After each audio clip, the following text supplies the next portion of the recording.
leones, analicen, pues vean. El RX 115 modelo 2008. La 2008 de mis sueños.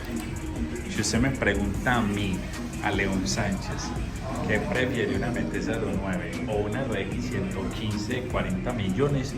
Yo muy honestamente le voy a decir una RX 115, porque eso es lo que verdaderamente me apasiona a mí, las motos clásicas de siempre. ¿O usted qué escogería, la MT o la 115 2008? Lions power.